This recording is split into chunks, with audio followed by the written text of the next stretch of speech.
Hey everyone, welcome back to the Things We Know. I'm Carrie Morin. And I'm Lisa Callahan. And today we are so excited. I guess we say that every time. We are always really excited to record, but I know it's always my favorite day. I know it is my favorite day. But we're excited about this topic because it really is the backbone of what we do as coaches. And you and I wouldn't know each other if we hadn't gone through coaching school together. And we're actually going to talk about that here in a second.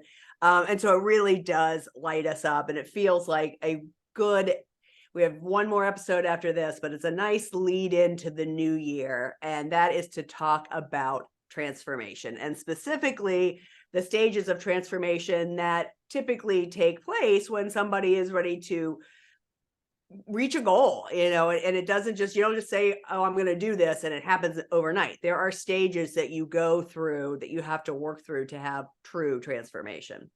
Yeah, or as I call it, stepping into the version of yourself that you sometimes can't see or afraid to want, right? So it's really about becoming. Yeah. Yeah. No, I think that's exactly right. You and I went through the Health Coach Institute to get our certifications. It's funny because it wasn't called that when I went through it, because we didn't actually train together. We just worked together later. But yeah. So when you went through it, it was HMBA, holistic MBA, yeah, holistic MBA, and then it morphed into the Health Coach Institute, which is when I went through it, and we learned a foundation called the transformational coaching method. And this comes from our two mentors, Carrie Peters, who was on our episode May 30th, if you want to go backwards and listen to some of the old ones, and then Stacey Morgenstern, who we still hold will be on at some point because we would really love to have her on. Both of these women are phenomenal. They're phenomenal coaches, and this coaching method, it is literally what it says. It's transformational. And so if you're looking for some personal growth or just wanting to, I guess, up level your life in 2024, walking this path towards change, this is a perfect way to do it. And we're going to kind of go through the steps here. Yeah. And I want to say too, Stacey, this was really her baby too, because she's rooted. It's very rooted in NLP, neuro linguistic programming. Anyone who's, been with a coach or a therapist, it's likely you have experienced the power of, the power of working with your neural pathways with words, right? With phrasing, with the right questions, with the right thought patterns. So it's really powerful to see that, experience it yourself, but also learn it and then see it really help people shift something pretty major. So I love that.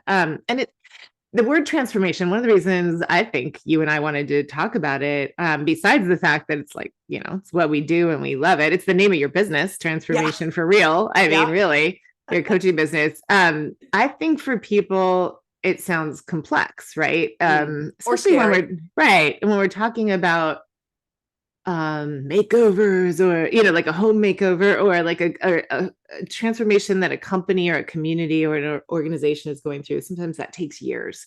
So the word can have a lot of it can bring up different ideas for people, but truly when you think about it, it is often can be in a short period of time. We always in this work we talk about change work, right? But there's a lot that comes before it. So sometimes when you think you're ready for a change, you've already done the work and you just need a little help and permission, either from yourself or a coach or someone to actually do the change. So transformation itself can actually be a lot less complex than you think it is. It is something that you've probably been working for a long time. So that's the fun surprise of it. And I think that's why we want to talk about it is things are anything you can like dream about, envision, or wish for is achievable because you can conceive it, right? And that is, I think, the most fun part of what we do is like, is that what you want to do? Great, let's talk about how to get there. Let's map it out.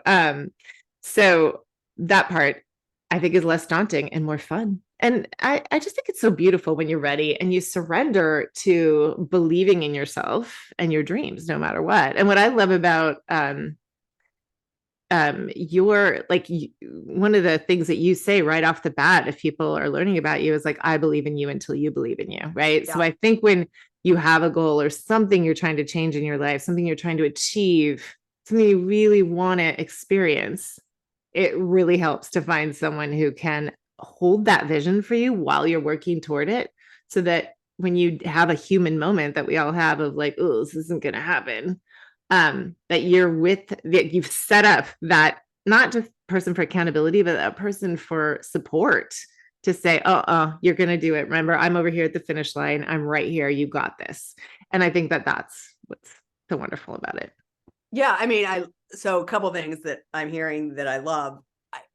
You're probably transforming. If you have any vision for yourself in your life, no matter how big it is, you are already transforming just by admitting that that's what you want. So the transformation, you're already in that process. I think we're transforming all the time. You say it doesn't take long. I agree. I mean, when we were going through when I was going, I guess I should speak for myself. When I was going through my coaching certification, one of the first things we learn is we have to take ourselves through it. We're our own first client, right? And so, for me, I think about, I was training while I was also moving across the country, and I always say that to me, one of the biggest things that I can latch onto is that it made me a better mom. I was able to handle and work with Liam in particular around his disappointment in leaving Chicago much better as a coach, having my coaching training, than just as a straight up mom who wants to fix everything. Right. So that first set of trainings, my first certification, I was done in 8 months or something like that. It didn't take a long time, but again, the steps are already kind of in place.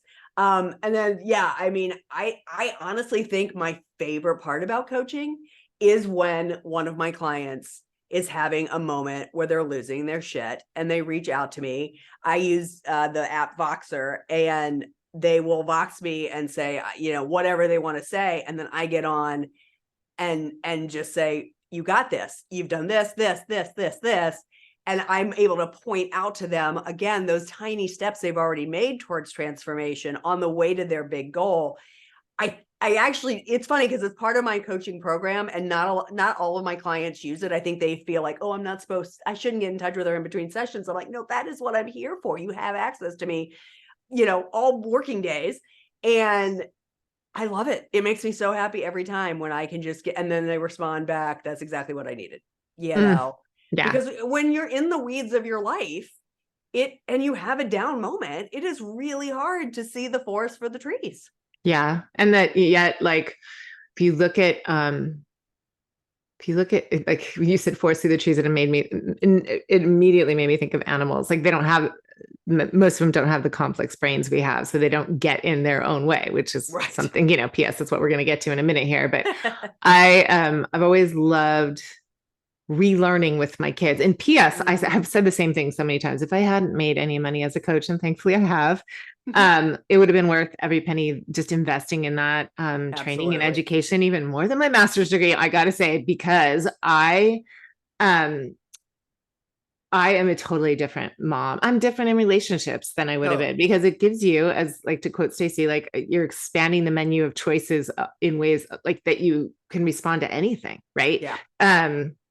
You're really giving yourself the gift of observing and connecting, and really, when you're in that place of personal growth, right? Like when you're in that place of self-awareness, which is kind of what this is all about, you really can give yourself a lot more choices, and you can respond versus react to life. And gosh, I can't think of a time better than now to be really considering that, because like there's so much coming at us all the time. Always. But I was thinking of relearning with my kids is the chrysalis, right? That was the name of my kids' preschool. I didn't remember until my kids were learning about them and they hatched chicks, and all that stuff. But when they were working with caterpillars becoming butterflies, that the caterpillar becomes totally liquid in that process. I didn't know that. They do. It becomes like a liquidy Sorry, form as it yes. reforms. It is pretty gross. It's kind of sci-fi, but then it's obviously nature. Yeah. But what a beautiful reminder Hmm. that sometimes when we feel broken or we feel like we're in pieces because we're facing something or we're looking at something or which PS makes you badass and courageous, it doesn't mean we're broken. It just means that we feel like we're in pieces and we're reforming. And I think that that's just so beautiful. I remember once someone said, I feel like I'm here, but like in pieces in a bowl, and like I'm all here, but I'm just not, and I just remember thinking that's exactly how it does feel. I just saw, I'll see if I can grab it and we'll put it up on the page. I just saw something the other day that said a disco ball is made of like, hundreds of pieces of glass put together. So you're not broken, you're a disco ball. That's amazing. I Right. love I'm it. totally gotta go. Now I gotta go find it so I can grab it for the page. Okay, and to stretch this with one more example, one of my absolute favorite things, and I actually give this as gifts to my clients, little pieces, is kintsugi pottery, which is Yeah. Japanese, and it's that idea that we are stronger and more beautiful when you can highlight our cracks with gold, right? Like, so Yeah. it's the art of reforming pottery and bonding it with gold, so you can see these unique, beautiful lines in there that are unique to that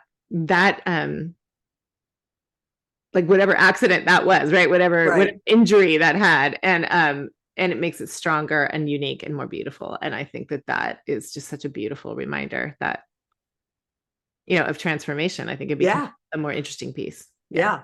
So let's talk about the common stages of transformation that you might expect when you decide to set a goal and reach for it.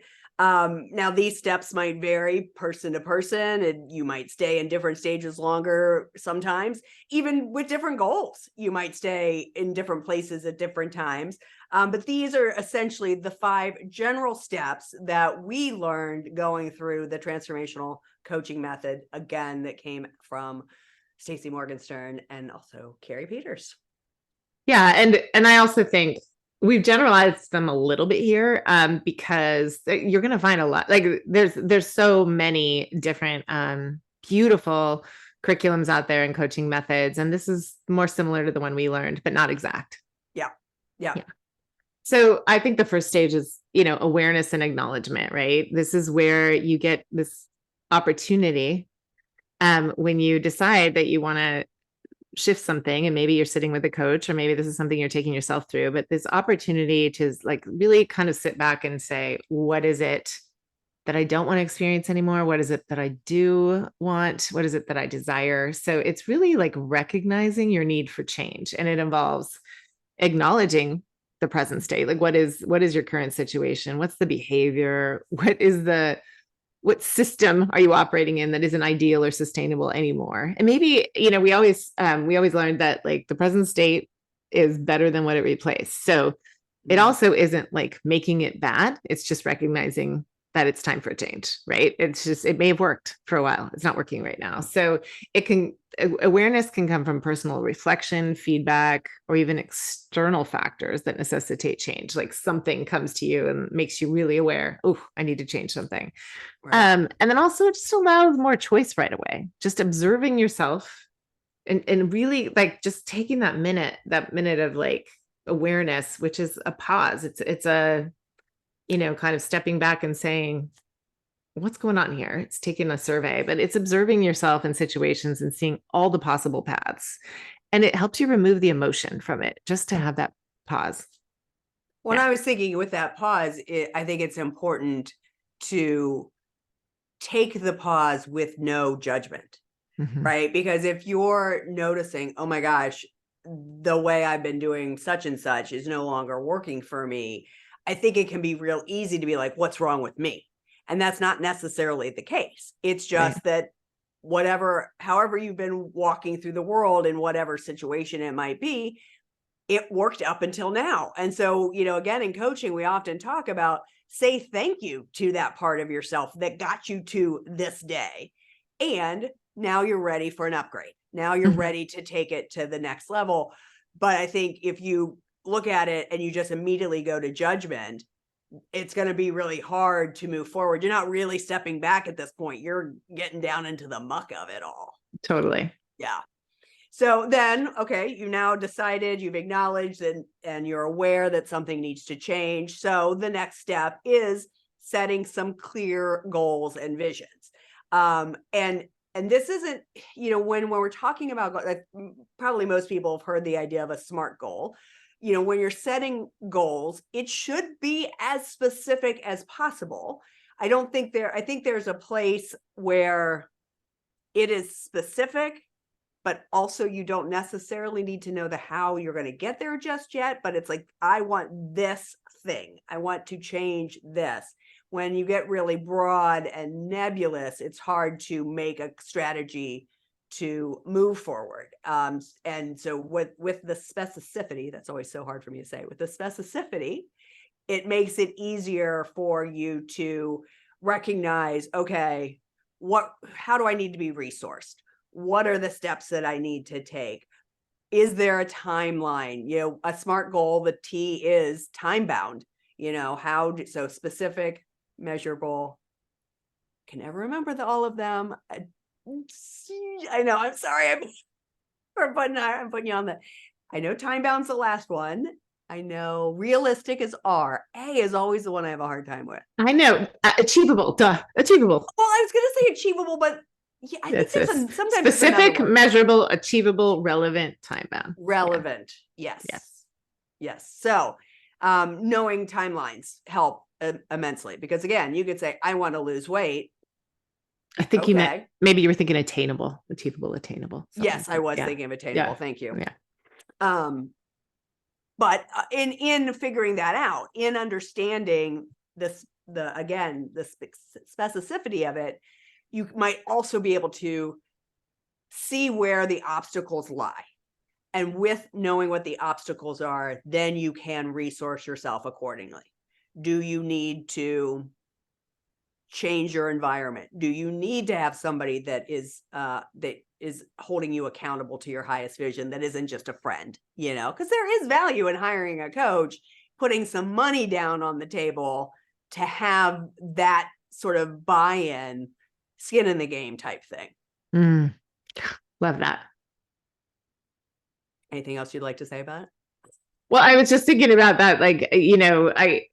I think that it's important too to sometimes a goal can be, I want to stop doing this one thing, right?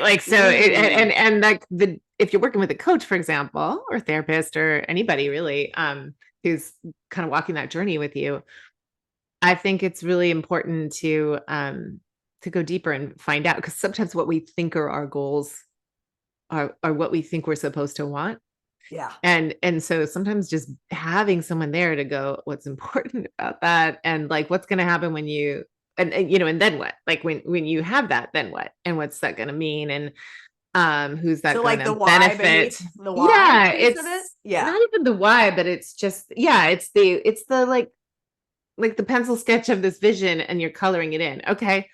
So this is often where we learn and we do future pacing. Okay. So this is what you want. So if you're no longer doing this, what will you be experiencing instead? And what will be good about that? And what's that going to get you? And I think sometimes that just really really grounds you into it. And you just can't wait to get there. You're halfway there by the end of that conversation.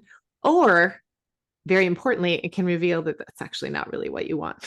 Right. And an example of this can be, I remember way back when I was health coaching, I was doing a lot more health coaching then than, right now I do a lot more life and relationship type coaching, but I still do a bit of that, and this still comes up. Some women are like, I want to lose weight. And then I find out they don't really want to lose weight. They just feel like they think they should. What they really want is, they just want more, I don't know, they want more za in their life. They want something that lights them up, right? Yeah. They want to enjoy themselves. They want to have more energy, but what they think they want is what started the conversation. So yeah, no, I think, and there's where the why beneath the why is, right? Because I do think the majority of us come in with a goal, and it is the top level, right?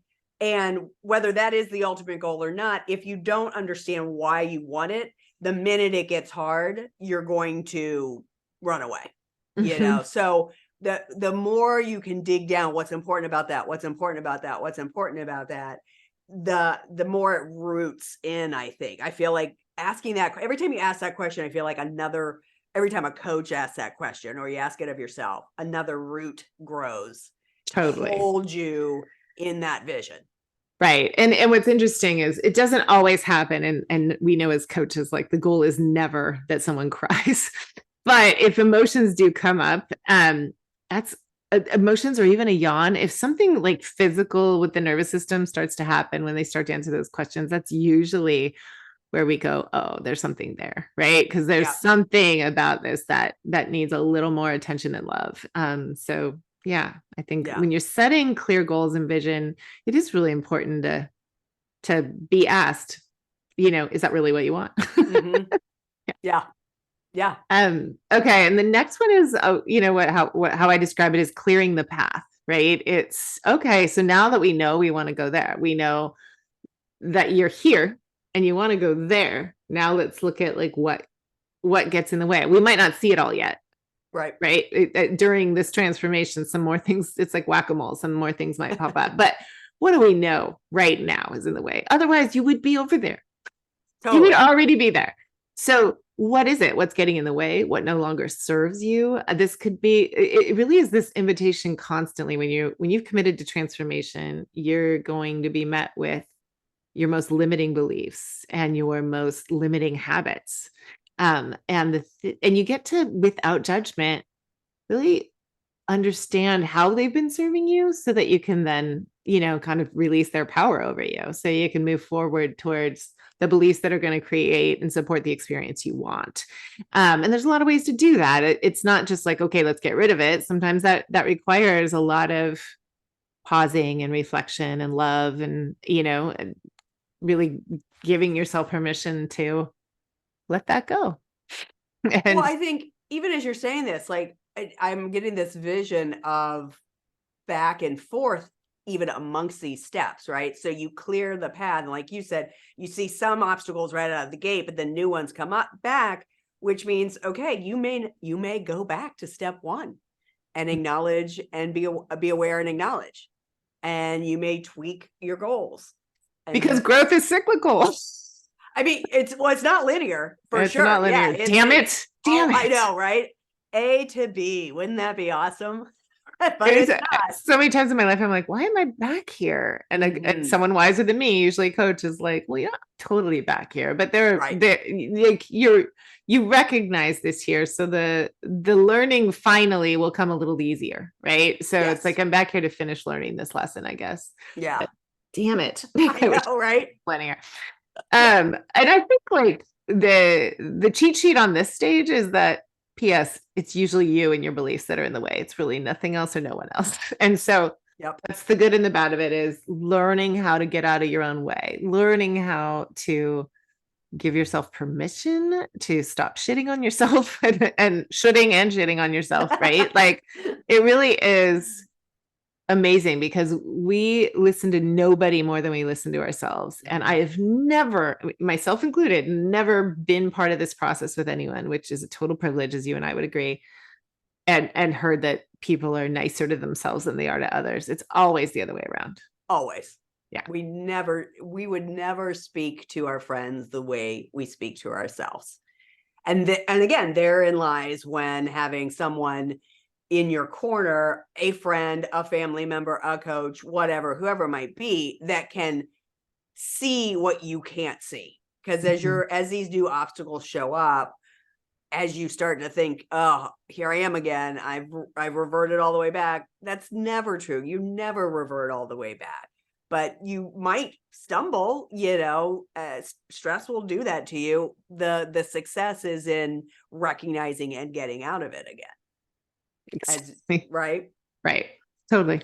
So then so we've got acknowledge, aware and acknowledge, setting clear goals and vision, clear the path as you see it, and then continue to clear as new things come up. So, and in that, you're now implementing and taking action. So Mm. we like to call it empowered action because that is how it feels when you've got a goal and you're starting to knock those little limiting beliefs down. It feels very empowering.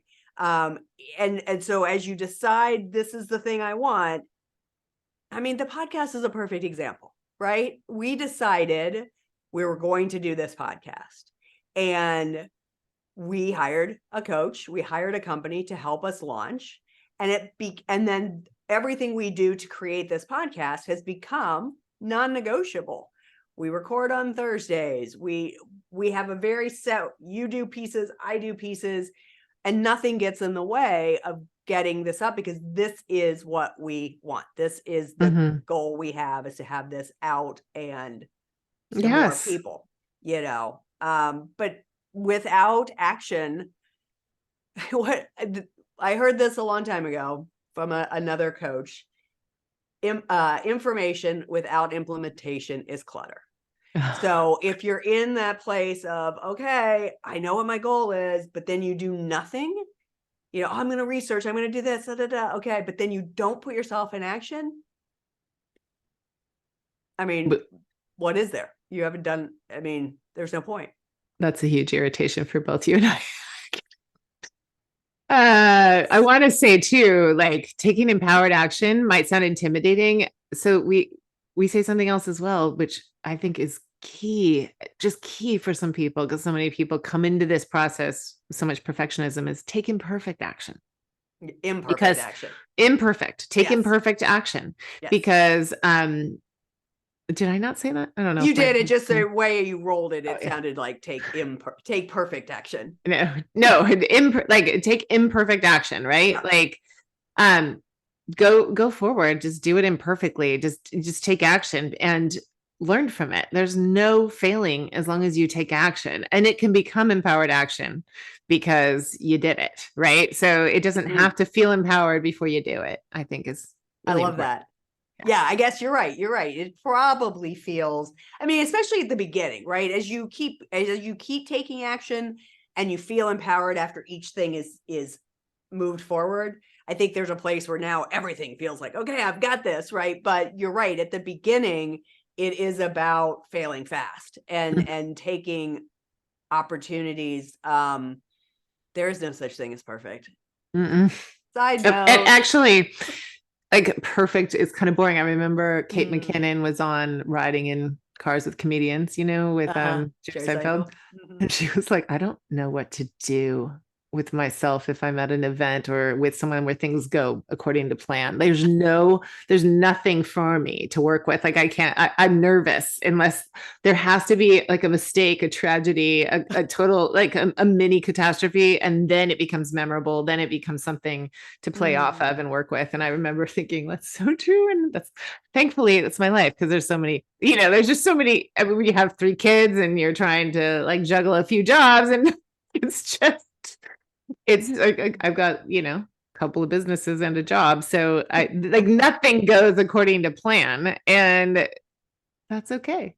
It's more than okay. Perfect is boring. Exactly right. Yes. Perfect is boring. If I waited for perfect timing, I wouldn't have done half these things. Well, and unfortunately that's the issue for women, right? Is we want all of our ducks in a row. When this happened, when this is in place, then I'll do this.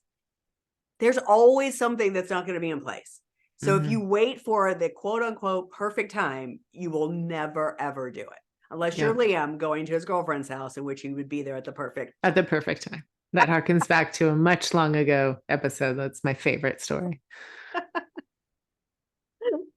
So the last step. Did you, I just want to make sure we didn't like the boundaries part. I think you said that, but I just want to make sure, like, this is where, when you're implementing and taking action, this is where you kind of go back to the previous step of, what did I know that was getting in the way? So taking action requires some boundaries so that you don't slip into those things and let them, become your excuse for not moving forward. Yeah, you're right. We did the power of no about boundaries, right? And I think that's exactly it. I'm probably butchering this to some extent, but it makes me think of what you were talking about in terms, I guess this is actually maybe more the balance versus harmony one, where it's like, there might be times in this experience of transformation where you got to buckle down, put your head down, you're the majority of your focus and energy is on this piece of the transformation, and maybe a few other things have to be sort of set aside for now. Doesn't mean they're gone. It just means you're sort of nose to the grindstone right now. So I do think as you're going through a goal, I mean, it is important to share with the people in your life. There might be times that I have to say no to something that I wouldn't have normally said no to, but I'm working towards blah. Mm-hmm. You know, if you're building a business, there might be things you have to set aside for the time because your time, energy, money is focused on building the business. You know, of course, my million years in the weight loss industry, I think about that from that perspective too. But any kind of goal, there might be times that you have to say no to something you would normally say yes to, and that's okay. Really. That's part of the process. Yep, that's so true. Okay, so the last one is evaluation and adaptation, and it's really an opportunity to, ensure success, right? But evaluating is such an important part. It's an ongoing process, and it's so important to evaluate progress, not to be like, am I doing it well or not, but to say like, how's it going? Is this still what I want? If we're good coaches, and we are, it's like, is this still what you want? Right? Because we're evolving, and is this target still where we're headed? And if it is, let's talk about what's still coming up and getting in the way. And if it isn't, if we need to adjust it, that's okay. Cause like that was learned in the process. So I think and that's where the adaptation comes in. And I think Can I say something really quick, just because something just jumped out at me? The Sure. idea of, is this what you really want? I'm thinking back to a conversation you had where you were asked that question. Right. Do you really want what you say you want? Mm-hmm. And I think you, of course, have done the work, so you didn't take it personally, but I can imagine that could be a confronting question. If somebody says to you, is this still what you want? And if you're not solid in it, you might take that as, wait, am I not supposed to want this? And so so again, in all of these steps, be curious, not judgmental, not defensive, be open and willing to answer the question. You were able to very quickly say, yes, this is what I want. Yeah. But based on the conversation you were having at the time, the question was legitimate. Yeah. And for me, and I can't say this is like everybody's experience, for me personally, and my come from also as a coach, I think you're very similar, but is honestly like for transformation and this kind of work is a journey out of your head and back into your body. Yeah. So like, listen to just pick one random or two random episodes of ours, and we'll always talk about how women have just been conditioned to, operate protectively and, and mechanically from their heads, right? Like that's just kind of how and when you can get back in your body during a process like this, like that's what the first one of, just really kind of evaluating that, having that awareness and acknowledgement, that stepping back piece, it really allows you to notice what's running the show here. Is it my head, which is brilliant and beautiful and busy, but it's not always, telling the truth? Or like, is my heart running the show? Is my intuition? Is there some combination there? And like, that gives you the opportunity to start noticing how you feel when you're allowing those things to get in your way, how you feel when you're actually moving towards something. So I feel like when we get down to evaluation, it's like, how is this feeling in your body? Like check in with your gut, check in with your heart. Hopefully by the time you're at this stage, like you really get a sense of that so that you really are, because that's when you're going to know, I did want that, but I don't anymore. And I know it right here, right? I know it right here. So I think that's kind of my come from. That's a much more somatic approach than maybe some people take. But for me, it's something my son's counselor said to him once, like all thoughts and feelings are real. They're not all true. You got to kind of, and like my extension of that is, if you kind of check in with your heart or your gut or both, that's when you're going to know what's true. I love doing that. I do that a lot with my clients, especially ones that are creating something in their business, we'll workshop that. And then I will say, okay, I want you to close your eyes and I'm going to read back to you what you just told me. And then I want you to tell me where you feel it in your body. And when they say my heart or my gut, like, I'm like, exactly, then this is, you're on the Mm. right track, but we don't often go there, right? It's the, in quote unquote, the normal world, right? Where you're not working with a coach, you're checking off to-dos to get to the goal, right? But if Mhm. you aren't embodying every piece of this, including celebration as you hit these little mini milestones, I don't know. Mhm. It's part of the journey. That's where you can become really, unattached to the outcome and Yeah, really, yeah, like you said, it's like who you're becoming, yeah, and the outcome is less important at that point. totally. Yeah, But I do want to say this piece, which I think is important, and I think it's something that anyone listening can bite into, which is, this stage is also where you regularly measure results against the defined goals, whether or not, it matters. It's a great place to get into the process of what's working, what isn't, what adjustments do I need to stay on track. And I think it's essential for sustainability and long-term success. And I think we've talked about STUTS before, but hmm, I always think about it as like, if you really kind of resign yourself to like, it's always going to be work. Like there's always going to be things to work on. Then this gives you a way to not take it personally, but just kind of look, adjust, evaluate, adapt. Right. yeah, And then I think the accountability piece is so important. If this is the way I want to go, how do I make myself accountable? How do I like make sure that I'm checking in with myself or something or someone to sustain this and grow it? yeah. And I do think it's important to have that accountability person be someone who's going to be fully honest, right? Mhm. Who is going to, I don't think of it as kicking you in the ass or holding your feet to the fire, because I don't like those ideas. And as a coach, I don't do either of those things.